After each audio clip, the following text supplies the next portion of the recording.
Ladies and gentlemen, coffee time, good morning.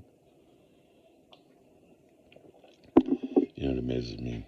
I don't pay attention to the numbers on my channel, but I, if you publicly subscribe, I'll get a notification, new subscriber.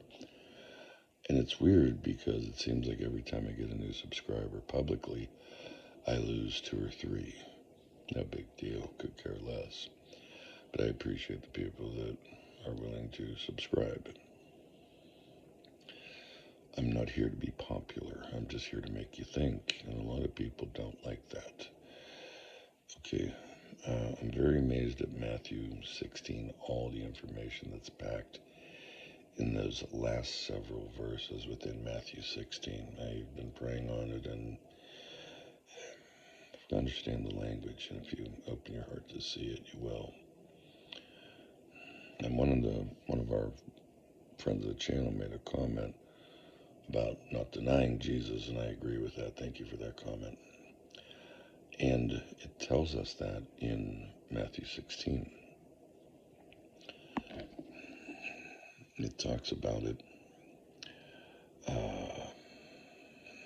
that Peter is the church, and then the very next breath he calls Peter the church, Satan, the adversary.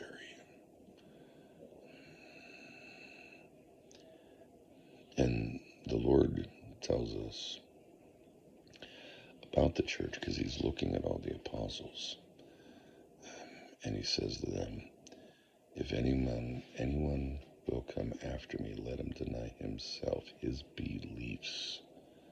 I said that in the prior video. And take up his cross, his faith, and follow me. And I said in that previous video that none of them did, but actually one did, the Apostle John. And I'm going to do a video on that later.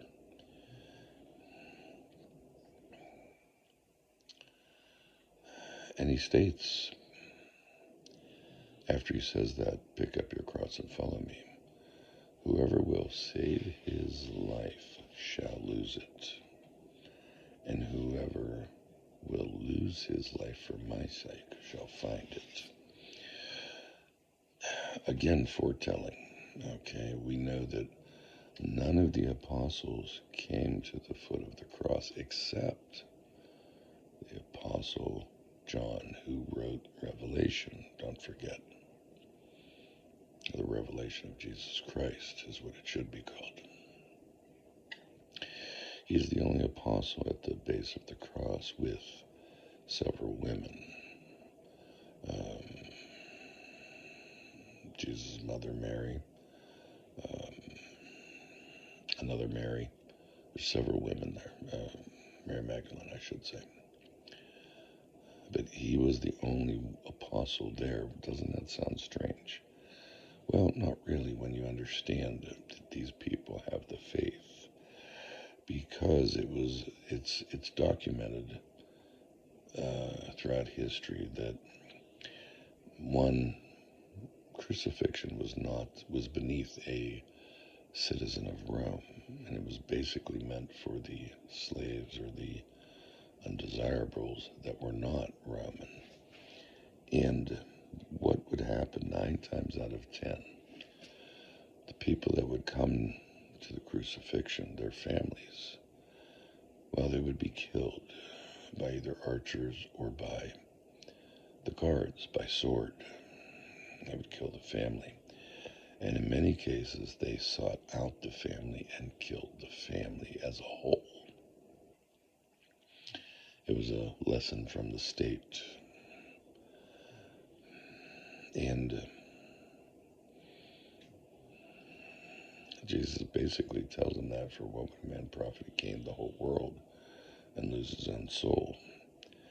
And then he says, the Son of Man will come in his glory of his Father with his angels. And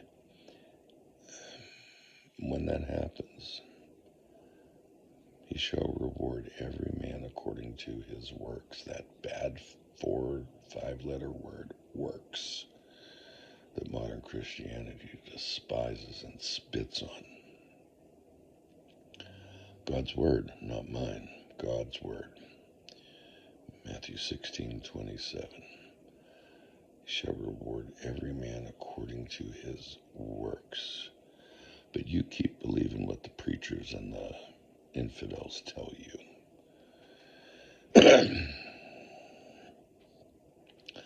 Now what we're getting at here is John, and in 28. Verily I say unto you, there are some standing here. Now he's talking to the apostles, all of them. There be some standing here which shall not taste death till they see the Son of Man coming in his kingdom. That's a bold claim, don't you think? Bold. Did Jesus lie? It's a legitimate question. Was Jesus just throwing that out there like, there's going to be some of you that will live forever? And is he talking spiritually, or is he talking physically? We're going to test that on the next video. Food for thought.